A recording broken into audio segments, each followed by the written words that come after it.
Hello students, welcome to UGC Net Study IQ platform. Shemal this side your paper 1 and paper 2 commerce faculty. तो आप सभी को पता है कि आपके दिसंबर में एग्ज़ाम्स होने वाले हैं, जैसे कि हम ऑलरेडी बता चुके हैं कि ऐसा कोई चांस नहीं है कि आपका जो दिसंबर वाला एग्ज़ाम है वो आगे जाके शिफ्ट हो जाएगा। क्यों? क्योंकि हमने ऑलरेडी भी देखा हुआ है कि अगर 2023 में आपका जो 2022 का जो दिसंबर एग्जाम था वो फेब और मार्च 2023 में कंडक्ट हुआ था, और उसके बाद आपका जून 2023 में मतलब 2-3 महीने के बाद ही क्या है वो एग्जाम एज पर दी शेड्यूल डेट्स हुआ था।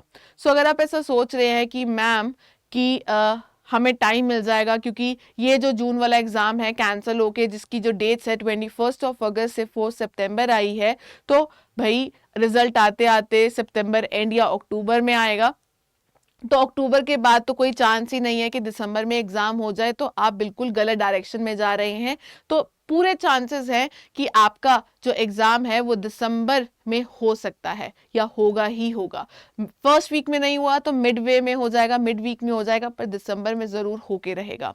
सो if you are the beginners, you want to crack your December 2024 exam, और ये वीडियो आप सभी के लिए क्या है, बिल्कुल सही है, आप सही प्लेटफॉर्म के ऊपर पहुंचे हैं। और अगर आप जानना चाहते हैं कि what are the strategies where you can crack your UGC NET in the very first attempt, so यहाँ पे मैं आपको कुछ टेक्निक्स या स्ट्रैटेजीज बताने वाली हूँ जो आपको अपनी प्रिपरेशन में क्या है बेसिकली हेल्प करने वाला है। सो आज का ये वीडियो क्या है, अल्टीमेट बिगनर स्ट्रैटेजी है, ठीक है, जहां पे मैं वो सभी स्ट्रैटेजीज रिवील करने वाली हूँ।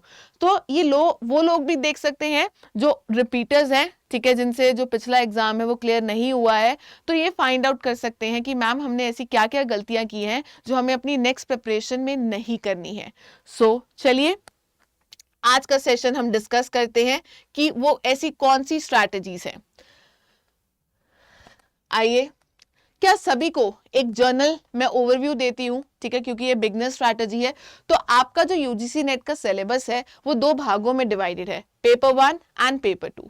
पेपर 1 क्या आपका जर्नल पेपर होता है जो सभी के लिए कॉमन होता है, चाहे आप सोशियोलॉजी से है, चाहे आप एजुकेशन से हैं, पॉलिटिकल साइंस से है, कॉमर्स से है, इकोनॉमिक्स से है। और पेपर 2 क्या आपका सब्जेक्ट रिलेटेड होता है, जैसे कि मैंने बोला कि मैं कॉमर्स के स्टूडेंट्स को पढ़ाती हूं, तो मेरा जो सेकंड सब्जेक्ट होगा वो कॉमर्स का होगा, राइट।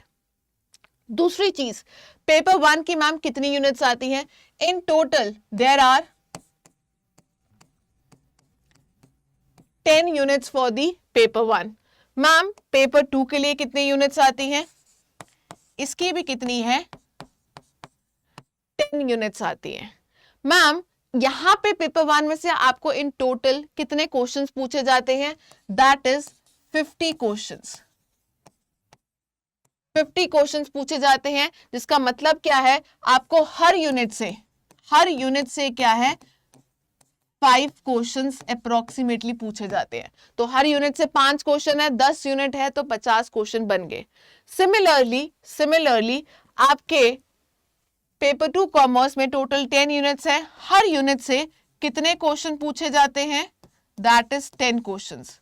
ये वेरी कर जाते हैं, एग्जैक्ट नहीं रहते, किसी में 9 आ जाते हैं तो किसी में 11 भी आ जाते हैं। पर अगर मैं आपको इन टोटल फिगर बताऊं, सो हर यूनिट में से 10 क्वेश्चन पूछे जाते हैं, 10 यूनिट है, which makes to the 100 questions, right.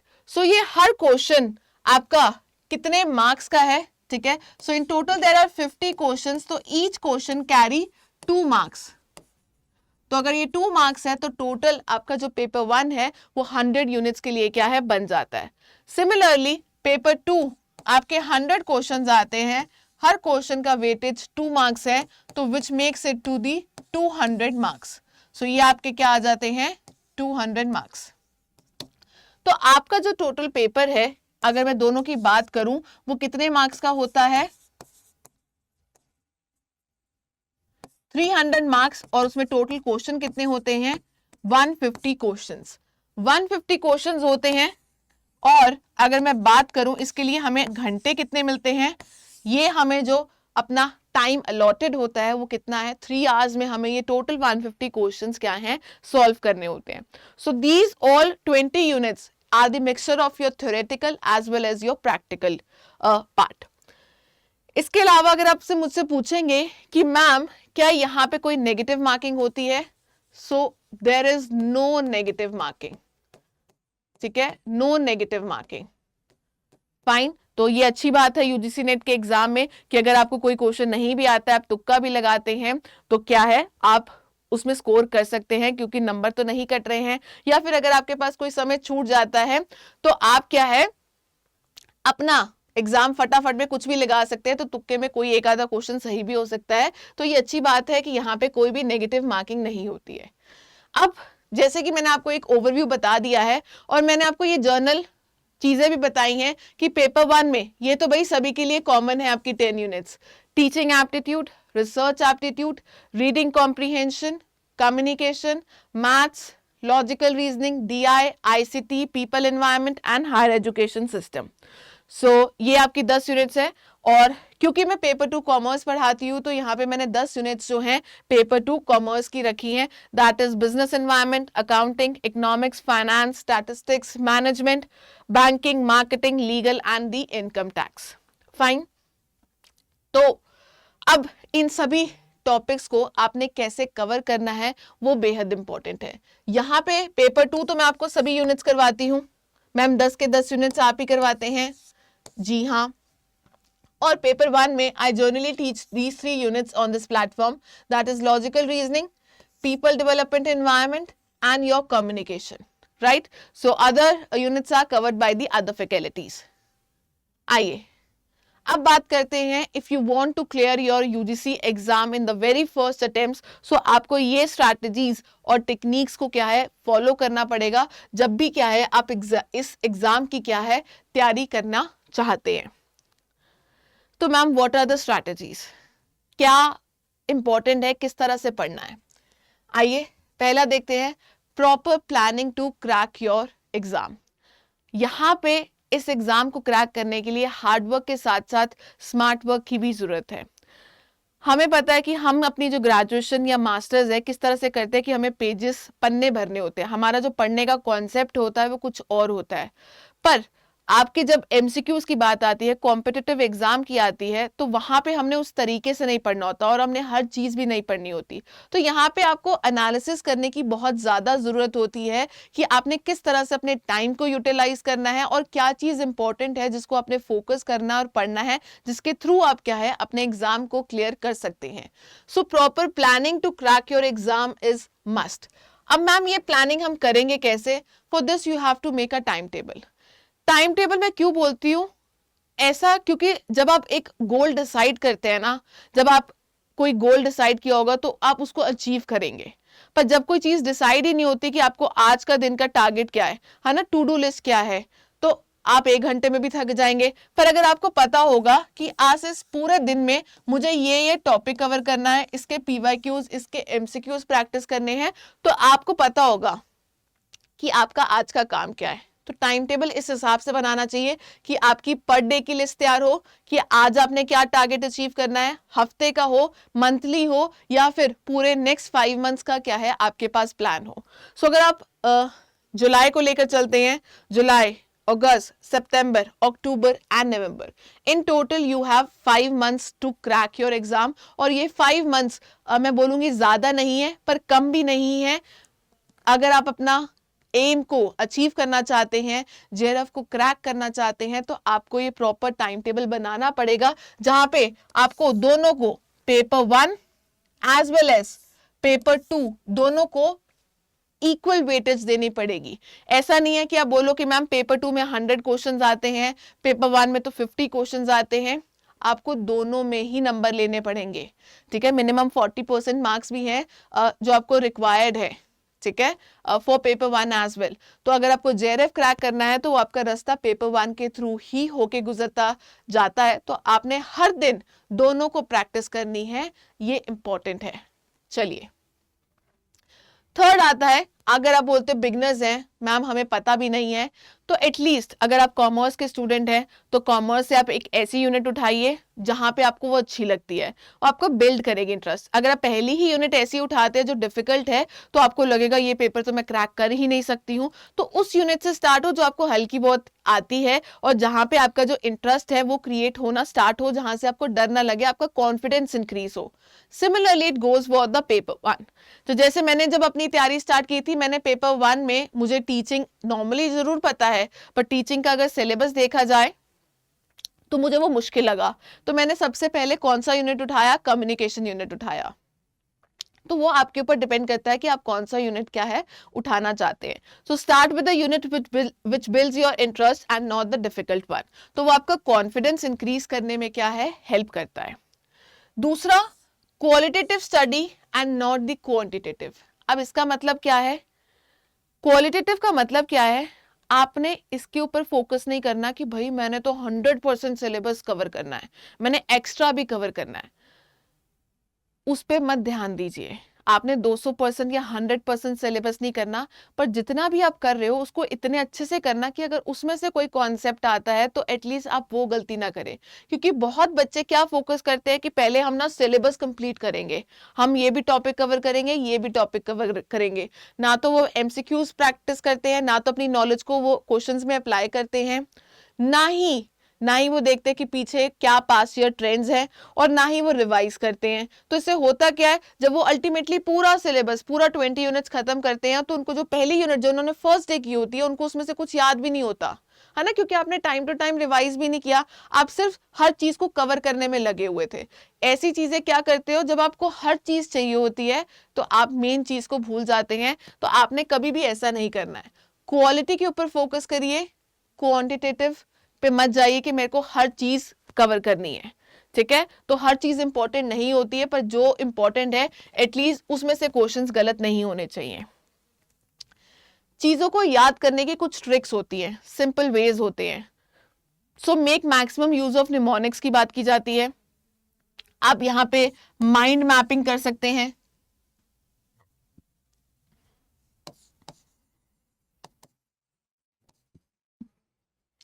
Mind mapping, ठीक है, डायग्राम्स बनाते हुए, चीजों को फ्लैक्स कार्ड्स बनाते हुए, ठीक है, उससे क्या है चीजें ज्यादा रिटेन रहती है। स्टिकी नोट्स बनाए, मेन हेडिंग्स को अंडरलाइन करें, पॉइंट्स जॉट डाउन कर सकते हैं। तो अगर आप मैक्सिमम ट्रिक्स का यूज करते हैं तो वहां पे क्या है, आपको चीजें क्या है रिटेन करने में क्या है हेल्प रहती है। दूसरा, make concise and use your own notes. जो लोग भी बोलते हैं ना कि मैम प्लीज पीडीएफ दे दीजिए, अभी आपके पास पूरे 5-6 महीने हैं, अगर आप अभी से ही इस पीडीएफ के दवाले हो जाएंगे या पीडीएफ मांगते रहेंगे, आप अपने नोट्स कभी बनाएंगे नहीं। और फिर आप पूछोगे मैम नोट्स कैसे बनाते हैं। भाई जब आपको टीचर एक्सप्लेन कर रहा होता है, आपने टीचर को सुनना है, उस टाइम पे नोट्स नहीं बनाए जाते हैं। टीचर को सुनिए और आफ्टर दी क्लास, जब वो क्लास खत्म हो जाती है, जब आप दोबारा से, तब क्या है आफ्टर द क्लास क्या है आपने नोट्स बनाने हैं, और जब आप उस चीज को दोबारा से पढ़ते हैं या फिर नोट्स बनाने की कोशिश करते हैं कि आज की क्लास में मैंने क्या क्या पढ़ा था, आपके मन में एक रिट्रीवल इफेक्ट भी आ जाता है, जहां पे आप चीजों को रिकॉल करने की कोशिश करते हैं, रिट्रीव करने की कोशिश करते हैं कि कुछ देर पहले मैंने ये चीजें पढ़ी थी। तो इससे क्या है, आपकी जो मेमोरी है वो भी इंप्रूव होती है और आपको चीजें भी क्या है ज्यादा याद रहती है। तो हमेशा जितना लिखेंगे, जितना नोट्स बनाएंगे अपनी लैंग्वेज में, उतना ज्यादा वो आपको बेनिफिट करने वाला है for your exam. So these are your ultimate assets जो आपको हेल्प करेगा एग्जाम में क्लियर करवाने में, है ना। तो मैं नहीं कहती पहले शॉर्ट नोट्स बनाने हैं, पहले अपने लॉन्ग नोट्स बनाइए, पर ये नहीं है कि सब कुछ एज इट इज पूरा पीपीटी ही आप नोट्स में लिख दीजिए, पर अपनी लैंग्वेज में लिखिए। जब भी आप एक बारी पूरा अपना यूनिट लिख लेते हैं, नोट्स बना लेते हैं, फिर जब आप उसको दोबारा रिवाइज करते हो तो आप उस 20 पन्नों को क्या है 2 पन्नों में भी लिख सकते हैं कि भाई इसमें क्या मेन पॉइंट्स है। तो नोट्स ऐसे बनते हैं। फाइन, सो ये आपके पास राइट टाइम है कि आप अभी से अपने नोट्स बनाने स्टार्ट कर दीजिए, और पीडीएफ पे कभी भी रिलाई नहीं करना चाहिए, कभी भी नहीं। अपने नोट्स बनाएंगे तो उतना ही आप अच्छे से चीजों को याद कर पाएंगे और आपको उतना ही हेल्प होगा in your exams. Next, concepts तो करने ही करने हैं, और जो लोग सोचते हैं कि हम एट द एंड, अरे जो लोग सोचते हैं कि हम एट द एंड प्रैक्टिस करेंगे, पीवाईक्यूज करेंगे, आप लोग वहां पे भी क्या है, गलती करते हो। क्यों? क्योंकि जब भी आप कोई टॉपिक करते हैं ना, तो कोशिश करना उस टॉपिक या उस यूनिट से रिलेटेड जो प्रीवियस या क्वेश्चंस है वो भी आप क्या है, साथ ही साथ प्रैक्टिस करें। और एटलीस्ट पीवाईक्यूज जब प्रैक्टिस करने हैं तो at least of the last 5 years practice करें। मैं कोशिश यही करती हूँ कि जब भी मैं टॉपिक करवाऊं, आपको टॉपिक्स के साथ ही उसके क्या है, पीवाईक्यूज बताऊं कि एनटीए ने आपको यहाँ पे किस किस तरीके के क्वेश्चंस पूछे गए हैं, ताकि आपको आइडिया हो जाए और आप अपनी नॉलेज को वहां पे इंप्लीमेंट कर सके, उसको वैसे सोच सके, है ना। तो दिक्कत कहाँ पे आती है, जब आप सिर्फ पढ़ते रहते हैं पर आपको ये नहीं पता कि अपनी नॉलेज को कैसे अप्लाई करना है उन क्वेश्चंस के ऊपर।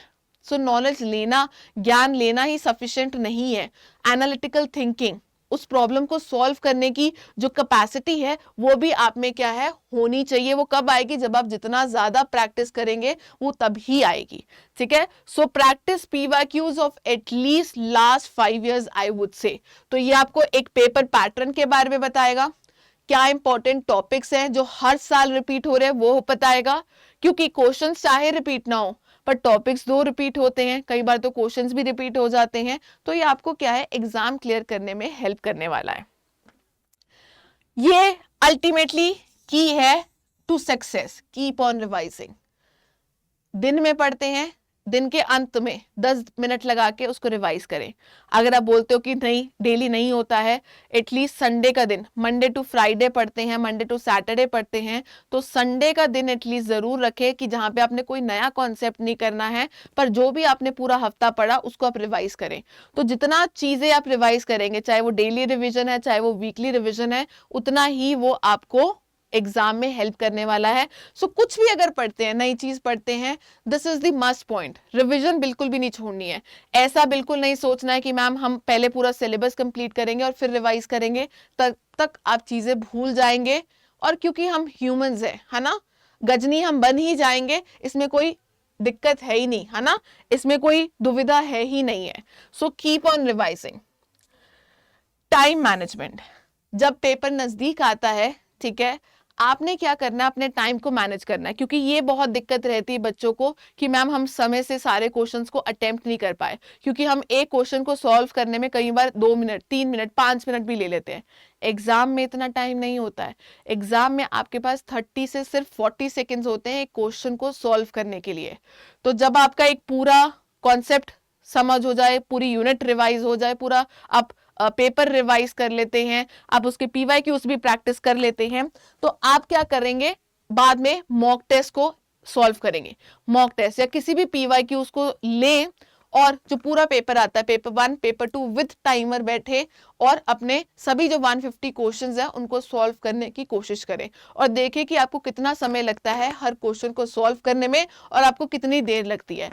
तो जितना ज्यादा आप मॉक टेस्ट को एट द एंड प्रैक्टिस करेंगे, उतना ज्यादा क्या है, आप ये टाइम मैनेजमेंट क्या है कर पाएंगे। सो ये इसी के साथ आता है अटेम्प्ट मैक्सिमम मॉक टेस्ट। पर मॉक टेस्ट क्या है, एट द एंड में ही होंगे जो आपको बताएगा कि आपकी तैयारी कितनी है। पर यस, कुछ चीजें, कुछ एमसीक्यूज, कुछ पीवाईक्यूज क्या है, आपको अपनी यूनिट और टॉपिक्स के साथ साथ ही करना है, ताकि आप अपनी जो नॉलेज है उसको प्रॉपरली अप्लाई कर सकें। तो ये कुछ बेसिक रूल्स है, बेसिक स्ट्रैटेजीज है। So if you are planning for the UGC NET या फिर जेआरएफ, अगर आप इन चीजों को फॉलो करते हो और इस हिसाब से अपनी तैयारी स्टार्ट करते हैं, तो डेफिनेटली आप अपना जो दिसंबर 2024 का एग्जाम है या उसका फर्दर एग्जाम है, उसको डेफिनेटली क्या है, क्रैक कर सकते हैं। राइट। सो जो लोग भी दिसंबर 2024 के लिए प्रिपेयर कर रहे हैं, हमारा जो नया बैच है वो भी लॉन्च हो चुका है and it is starting from 15th of July. Right, 15th of जुलाई से स्टार्ट हो रहा है और इसकी जो वैलिडिटी है वो कितनी है, 12 months की है। सो ऑल द डिस्क्रिप्शन, जो भी इस बैच लॉन्चिंग से रिलेटेड डिस्क्रिप्शन है वो आपको वीडियो के डिस्क्रिप्शन में दिया गया है। तो अगर आपको कोई और भी डाउट्स है तो आप वीडियो सेक्शन में पूछ सकते हैं। आज का वीडियो सिर्फ इतना ही था। आई होप सो ये वीडियो आपके लिए कुछ हेल्प के लिए था। अगर वीडियो अच्छी लगे हो तो लाइक ज़रूर करना, शेयर करना बाकी फेलो मेट्स के साथ, अपने क्लासमेट्स के साथ जिनको इसकी ज़रूरत है। एंड ज़रूर कमेंट करना। और जो पहली बार इस प्लेटफॉर्म के ऊपर आए हैं, don't forget to subscribe this channel, please hit the bell icon और जो नोटिफिकेशन है उसको ऑल पे करना, ताकि हमारे प्लेटफॉर्म के ऊपर जितनी भी लाइव क्लासेस होती हैं तो उसकी नोटिफिकेशन क्या है आपको टाइम टू टाइम मिलती रहे। सो आज के लिए सिर्फ इतना ही था। Thank you so much and have a nice day and best of luck for your future exam.